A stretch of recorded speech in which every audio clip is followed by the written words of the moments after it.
Chapter 1.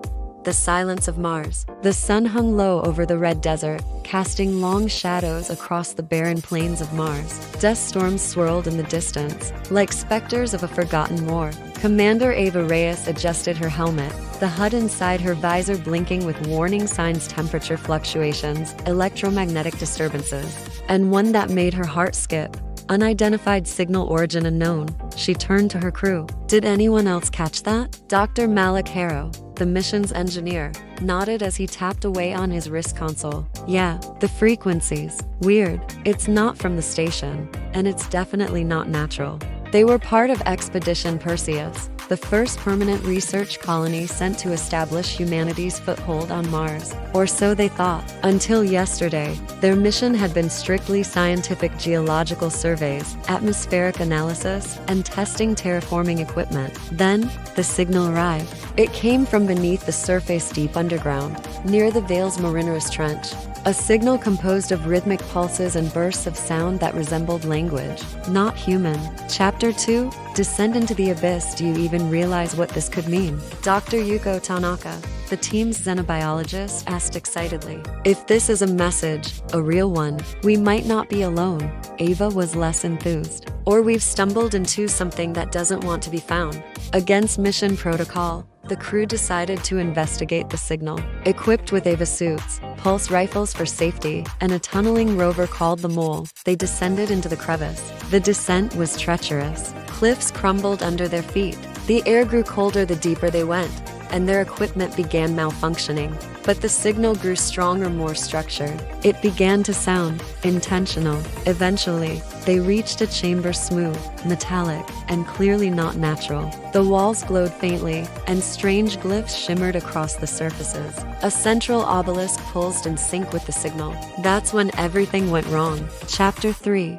Awakening without warning. The ground trembled. Harrow stepped back and fell through a concealed opening. Ava leapt after him, sliding down a steep tunnel. When she landed, she froze. They were inside a vast subterranean complex. Machines long dormant were beginning to awaken, lights flaring to life, air hissing through ancient vents. And in the middle of the chamber was a pod taller than a man, humming with energy. Inside it floated a being.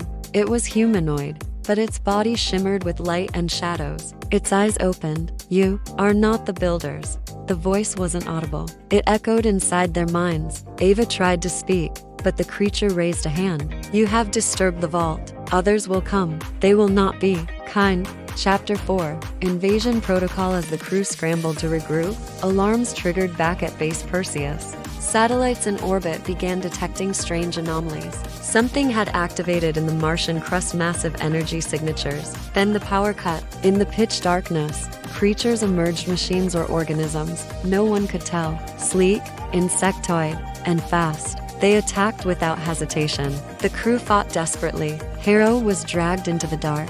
Tanaka was wounded, her suit torn and leaking oxygen. Ava grabbed her and ran, firing her rifle blindly. The bullets didn't stop the creatures, but light seemed to hurt them. Using emergency flares, they made their way back to the surface barely. Chapter 5. The Red War. Back on the surface, they found the sky changed. A massive structure, like a hive, had erupted from the crust, an ancient Martian stronghold. It was sending signals into space. A call. We've triggered a failsafe, Ava realized. This planet isn't dead. It's sleeping, and we just rang the alarm. Earth Command was silent. Their communications had been cut. Mars had gone dark. With dwindling supplies, makeshift weapons, and an alien army awakening beneath them, Ava made the call. We hold the surface. We find their core. And if this is war, they picked the wrong species. Chapter 6. Exodus and sacrifice. They launched a desperate counterstrike using mining charges and improvised railguns. Battles were brutal, close quarters and abandoned tunnels, mechas cobbled together from construction bots, and skirmishes in the crimson dust under to moons. Ava led the charge into the alien hive with only 5 surviving crew members. Inside, they discovered the truth: Mars had once been a cradle of life, but its creators were wiped out by their own weaponized AI, the Mind Swarm.